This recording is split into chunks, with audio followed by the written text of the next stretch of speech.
ಅಧ್ಯಕ್ಷರೇ, ಇವತ್ತು 4 ಲಕ್ಷ ಕೋಟಿ ಬಜೆಟ್ ನಾವು ಪ್ರಸ್ತಾಪ ಮಾಡಿದ್ದೀವಿ. ಆದರೆ ನಾನಿವತ್ತು ನಿಮಗೆ ಪ್ರಸ್ತಾಪ ಮಾಡ್ತಾ ಇರೋದು ಕೇವಲ ಲಕ್ಷಗಳು ಖರ್ಚಾಗುವಂತ ಒಂದು ವಿಚಾರ. ಇವತ್ತು ಇಡೀ ಕರ್ನಾಟಕ ರಾಜ್ಯದಲ್ಲಿ ಪ್ರತಿ ಜಿಲ್ಲೆಯಲ್ಲಿ ಕೂಡ ಇವತ್ತು ಜಿಲ್ಲಾ ವಿಕಲಚೇತನರ ಪುನರ್ವಸತಿ ಕೇಂದ್ರಗಳಂತ ಹೇಳಿ ಇದೆ. ಅಂದ್ರೆ ಈ ನಿರ್ಗತಿಕರಿಗೆ, ನಿಸ್ಸಹಾಯಕರಿಗೆ, ಬುದ್ಧಿಮಾಂದ್ಯ ಮಕ್ಕಳಿಗೆ ಇಂಥವರೆಲ್ಲರಿಗೂ ಕೂಡ ಸೇವೆ ಮಾಡುವಂತ ಇವತ್ತು ಅಲ್ಲಿರುವಂತ ಟೀಚರ್ಸ್, ಆ ಇನ್ಸ್ಟಿಟ್ಯೂಷನ್ಗಳಿಗೆ ಸ್ಯಾಲರಿ ಇವತ್ತು ಸುಮಾರು ಹೆಚ್ಚು ಕಡಿಮೆ 10 ವರ್ಷಗಳಿಂದ ಕೂಡ ಇನ್ಕ್ರೀಸ್ ಆಗಿಲ್ಲ. ಯಾಕೆಂದ್ರೆ ಬಹಳ ಮನಸ್ಸಿಂದ, ಹೃದಯದಿಂದ ಅವ್ರ ಮನೆ ಮಕ್ಕಳ ತರ ನೋಡ್ಕೊಂಡು ಅವ್ರಿಗೆ ಸೇವೆ ಮಾಡ್ತಾ ಇರ್ತಾರೆ.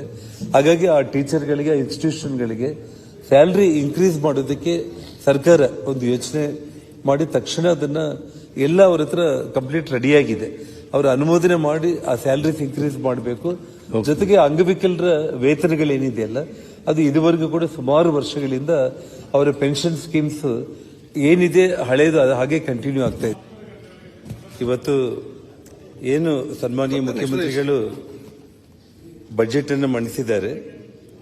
ಅಧ್ಯಕ್ಷರೇ, ಇವತ್ತು 4 ಲಕ್ಷ ಕೋಟಿ ಬಜೆಟ್ ನಾವು ಪ್ರಸ್ತಾಪ ಮಾಡಿದ್ದೀವಿ.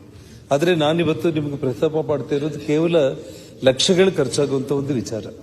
ಇವತ್ತು ಇಡೀ ಕರ್ನಾಟಕ ರಾಜ್ಯದಲ್ಲಿ ಪ್ರತಿ ಜಿಲ್ಲೆಯಲ್ಲಿ ಕೂಡ ಇವತ್ತು ಜಿಲ್ಲಾ ವಿಕಲಚೇತನರ ಪುನರ್ವಸತಿ ಕೇಂದ್ರಗಳಂತ ಹೇಳಿ ಇದೆ. ಅಂದ್ರೆ ಈ ನಿರ್ಗತಿಕರಿಗೆ, ನಿಸ್ಸಹಾಯಕರಿಗೆ, ಬುದ್ಧಿಮಾಂದ್ಯ ಮಕ್ಕಳಿಗೆ ಇಂಥವರೆಲ್ಲರಿಗೂ ಕೂಡ ಸೇವೆ ಮಾಡುವಂತ ಇವತ್ತು ಅಲ್ಲಿರುವಂತ ಟೀಚರ್ಸ್, ಆ ಇನ್ಸ್ಟಿಟ್ಯೂಷನ್ಗಳಿಗೆ ಸ್ಯಾಲರಿ ಇವತ್ತು ಸುಮಾರು ಹೆಚ್ಚು ಕಡಿಮೆ 10 ವರ್ಷಗಳಿಂದ ಕೂಡ ಇನ್ಕ್ರೀಸ್ ಆಗಿಲ್ಲ. ಯಾಕೆಂದ್ರೆ ಬಹಳ ಮನಸ್ಸಿಂದ, ಹೃದಯದಿಂದ ಅವ್ರ ಮನೆ ಮಕ್ಕಳ ತರ ನೋಡ್ಕೊಂಡು ಅವ್ರಿಗೆ ಸೇವೆ ಮಾಡ್ತಾ ಇರ್ತಾರೆ. ಹಾಗಾಗಿ ಆ ಟೀಚರ್ಗಳಿಗೆ, ಆ ಇನ್ಸ್ಟಿಟ್ಯೂಷನ್ಗಳಿಗೆ ಸ್ಯಾಲರಿ ಇನ್ಕ್ರೀಸ್ ಮಾಡೋದಕ್ಕೆ ಸರ್ಕಾರ ಒಂದು ಯೋಚನೆ ಮಾಡಿ ತಕ್ಷಣ ಅದನ್ನ ಎಲ್ಲ ಅವ್ರ ಹತ್ರ ಕಂಪ್ಲೀಟ್ ರೆಡಿಯಾಗಿದೆ. ಅವರ ಅನುಮೋದನೆ ಮಾಡಿ ಆ ಸ್ಯಾಲರೀಸ್ ಇನ್ಕ್ರೀಸ್ ಮಾಡಬೇಕು. ಜೊತೆಗೆ ಅಂಗವಿಕಲರ ವೇತನಗಳೇನಿದೆಯಲ್ಲ ಅದು ಇದುವರೆಗೂ ಕೂಡ ಸುಮಾರು ವರ್ಷಗಳಿಂದ ಅವರ ಪೆನ್ಷನ್ ಸ್ಕೀಮ್ಸ್ ಏನಿದೆ ಹಳೇದು ಅದು ಹಾಗೆ ಕಂಟಿನ್ಯೂ ಆಗ್ತಾ ಇದೆ.